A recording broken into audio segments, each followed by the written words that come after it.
welcome back to Wogscapes, where I'm working on a giant gummy I just made a mess. Giant gummy alligator breeding pool temple shrine thing. Yeah. Okay, I'm gonna turn you around. I'm gonna show you where I'm at now. How does one project make this much mess? I don't know.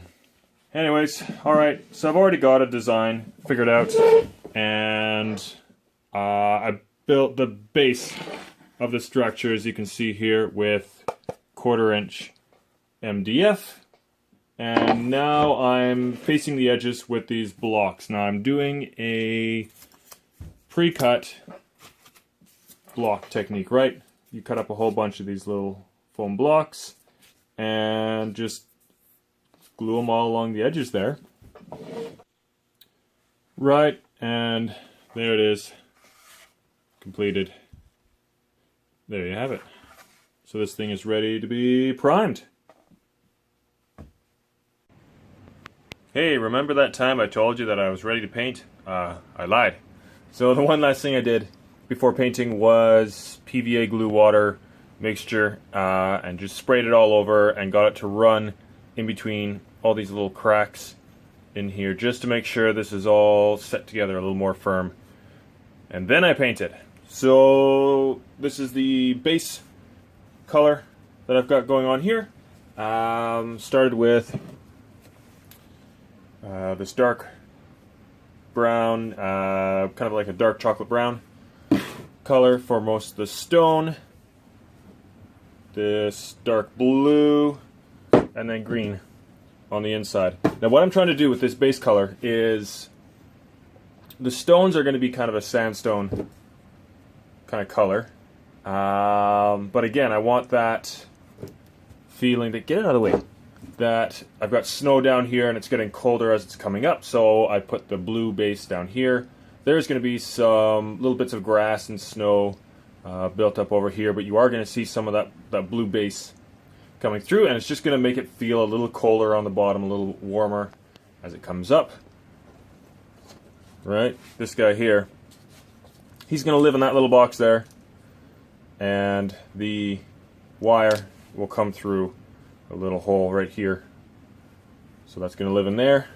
This little panel sits there, and I'm going to put a little magnet on the bottom so that that holds in place.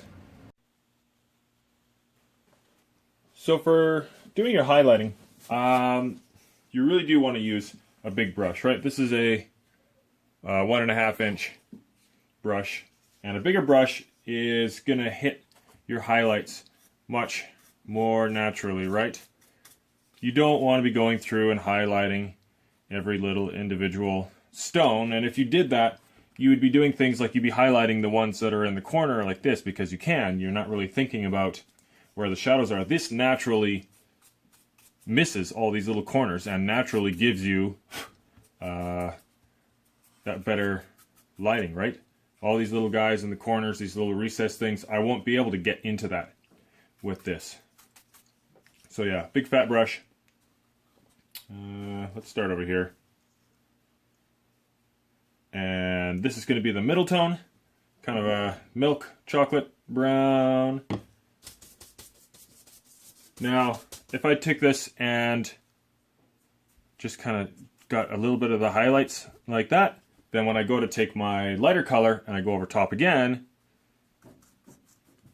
I'm just going to go right over top of it. You're not even going to see this. So for coverage, I'm going for about a 50% coverage, right? So you do this and you're like, oh, I really like the look of that. I don't want to go any further because I can see all that detail. You want to go further, right?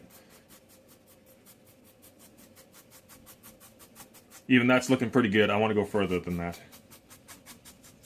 I'm not too worried about just doing a downward stroke. You can go up as well. It's not too big a deal. Okay, so there you have it. There's that first highlight. I brought some of that light brown as well down into the water area here, right? So I've got a nice transition from the black to the green to the brown there. But this is a little too flat. I want to mix this up a little bit. I want some of these stones to be different colors. So I've just taken some rust-colored paint and a whole ton of water, and I'm just going to pick out a couple of stones and give them a very light wash like that. That's going to dry up. It's not going to be quite as spotty as that. I'm going to do that again with some gray and maybe some black, right, just to break up that space. So this yellow I have, I think, is a little too bright. So what I'm doing is I'm just putting a little bit of that down, taking that same brown from before, just mixing that. Yeah, that's better. Yep, just getting the tips here. Just trying to pick up some of those highlights.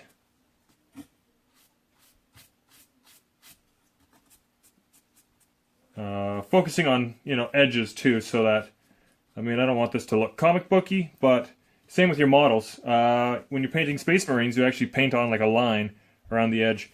I kind of want to do that a little bit here too. Like I want to define this edge around here, this edge right here. So I am going to make sure that I've got a bit of a line there. This vertical right here, more so than any of the other vertical slabs. Alright, this is kind of the Bob Ross section here, where you just kind of do your thing and experiment, and if you don't like it, then you call it a happy little accident and you move on. Alright, that's as far as I want to go with the plants, just a couple around there.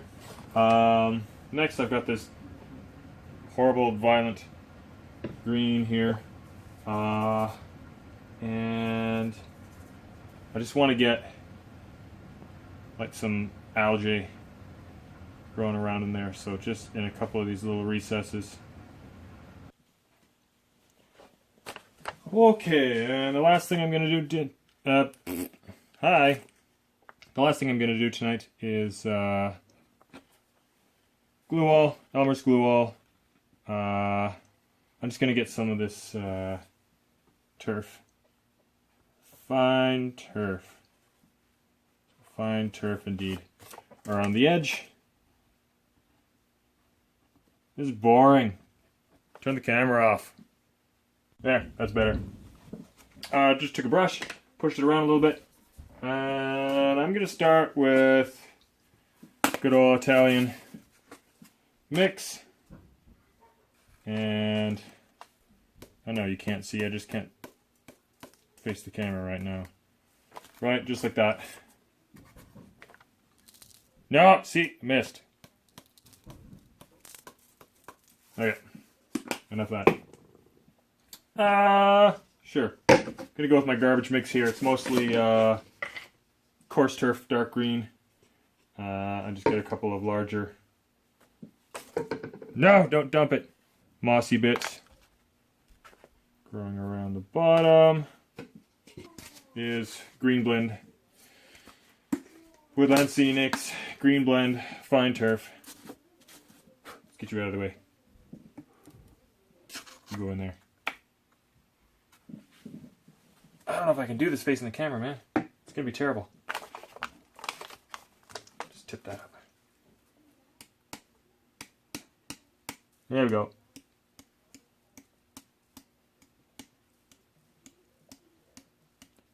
So I'm going to let this glue dry. There we go. Once I'm done here, and then after that, normally I take my spray bottle, PVA glue water, mix, and just hit that again and let that soak in. Now I'm going to be putting snow over top of this, so most of this is, well, maybe not most, a lot of this is going to be for naught. Right, I'm going to be covering a lot of this up, but you still kind of need to have this down so that when you've got the little spots where the snow is showing through, where the grass is showing through, right? Right. Good morning. Okay, the grass is all nice and tacked down there. Pretty pretty happy with that. And I'm working on building up some snow now. I'm just using regular drywall compound here. And just finding some spots where I think it might have collected. I'm trying to get it up the wall a little bit too. Again, trying to make sure I'm not just, you know, like layer caking this thing, right? Just doing a smooth layer all the way around. Random spots up the wall, maybe in some of these recesses in the wall here. It's caught and it's curled up a little bit. Okay, next I'm going to take the fairy lights, which I've already put through a little hole in here, and I just used hot glue around here just to make sure I don't get a leak. And I want to lay these down and just hot glue these down and then paint over top of the wire so all you see are the lights. But I want all these lights to be underneath my giant gummy gator. And my apologies to the makers of giant gummy gator for this next part. But good call, buddy, on deciding to play with your food and not eat it, because this is actually not appetizing. It's like, I don't know if you can see, there's like a film of slime on there. It's actually like hard on top. Oh, gross. Alright. I was going to put this down and then draw an outline around it. I don't think I need to here, man. I could just put it down. You're going to go right about there.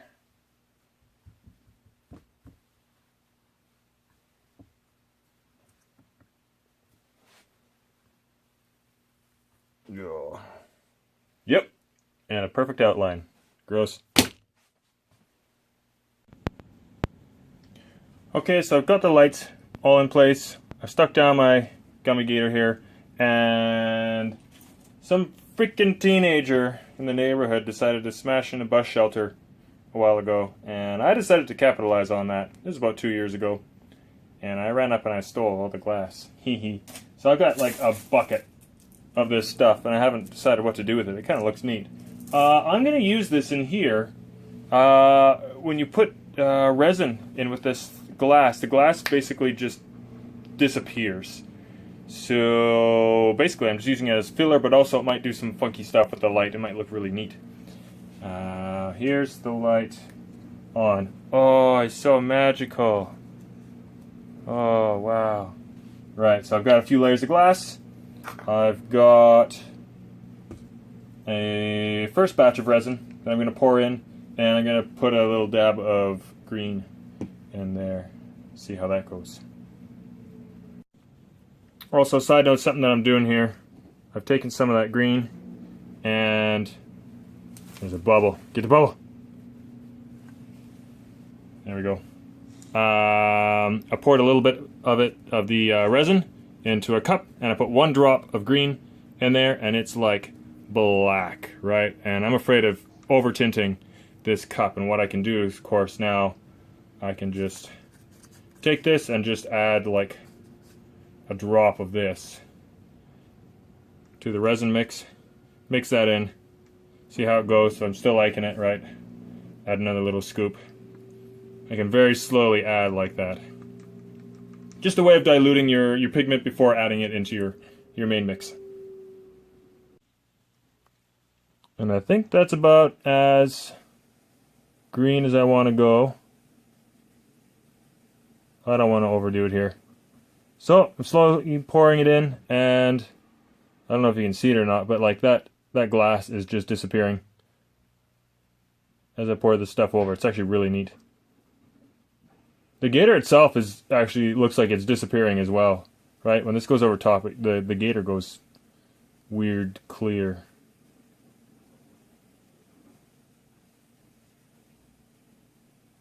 Oh, that's really neat. I'm gonna bring you around so you can see from over top what that looks like. Ooh. Gnarly. Okay, there's the second batch of resin there. And like I said, that alligator is almost invisible in there, but Once you get some light in there, oh, it's so nice. So pretty. Okay, next up I'm just going over some of these blue snowy areas with a bit of white paint.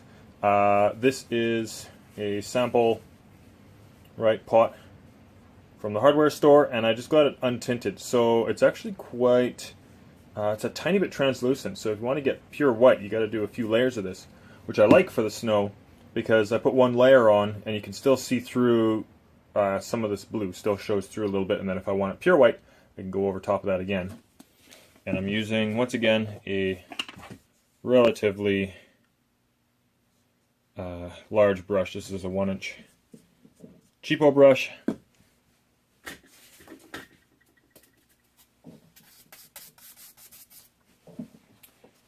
And combination of dry brushing technique and some stippling too around there just to get some, build up some of that white.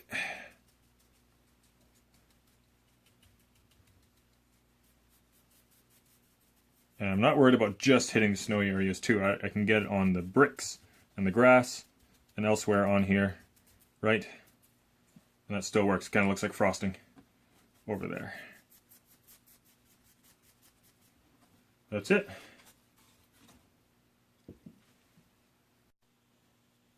Alright, next up I'm going to add some icicles, and I'm just using hot glue for this. Now, if you want to have icicles hanging off of a ledge or something, what you can do is you can find a paint can lid or something smooth or a piece of plastic and draw your icicles on there, peel them off and stick them on. But all of these icicles are going to be attached to the wall here, so I can just glue straight onto the wall. And similar to plants and trees as well, don't put an icicle every whatever inch or so and put them all along nice and even. Make weird little clumps wherever you think they'd be. Right, so like Bob Ross here, you got to give him some friends. So I got a couple going on here. You can't see them very well because it's clear. But I did about 7 over here and 3 over here, and then I'm going to skip a big section and I'm going to come in here and get some. There's a bit of a ledge here, so I think that's where maybe some water might collect. So I'm doing kind of a horizontal line to get a bit of ice started up there, and just going straight down, little tap. You're gonna end up with a whole bunch of those stupid little strings in the end.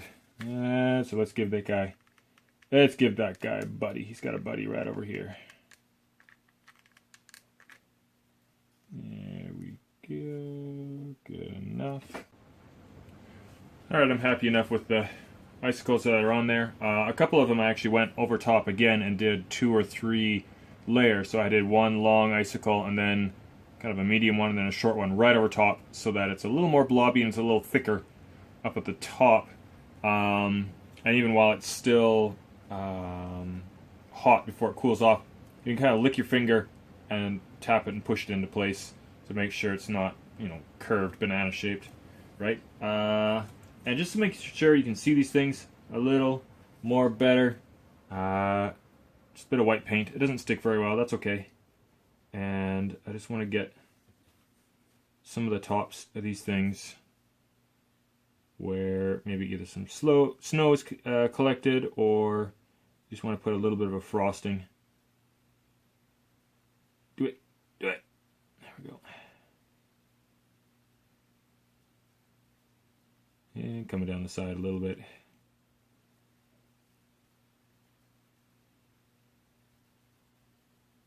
That's a little better. There, now you can see it a little better. And again, it's not, doesn't look quite as clear, right? Right. There we go. And finally, I added a few details. There was a spot on Offler's back there where he was sticking up out of the resin. I wanted that resin to be right to the top of his back, so I wasn't wasting any. However, when I put in the lighting and then I put Offler on top, he was a little bit taller, so his back was sticking up. So no problem, I mixed up some putty, smeared that on, and made like a little island growing on his back, which I really like actually. Some weird, gross looking algae stuff, right? It's just that same neon paint that I used for the algae on the rocks.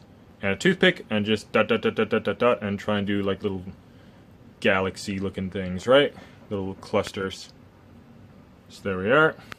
Also, I got some moss and thyme, right? Thyme, that kind of thyme. Thyme. Because I think thyme kind of looks like little dried leaves, because it's made out of dried leaves. And I wanted to show areas where maybe some plants had died and the leaves fell off, or some of the leaves up here died and fell off. So some moss glued on there, and thyme, and just a couple of spots here and there. And I want this on top of the snow, again, to make it look like this is material that's died and fallen down. Alright, another small cluster right there. And that's it. So there she is.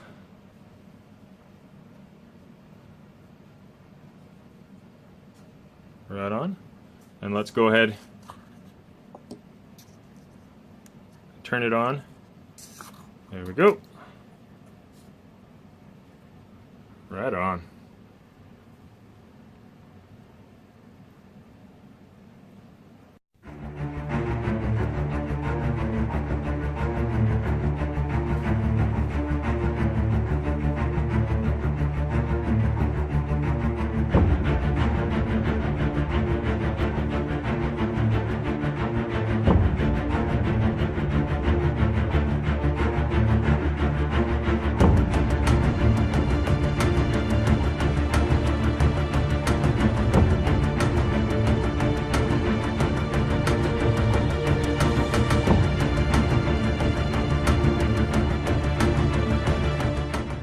Alright, thanks for watching. Let me know if you have any questions about any part of this process, or if you have any ideas, something I could have done more with this piece, or what you want to see next. Cheers. Like, favorite, subscribe.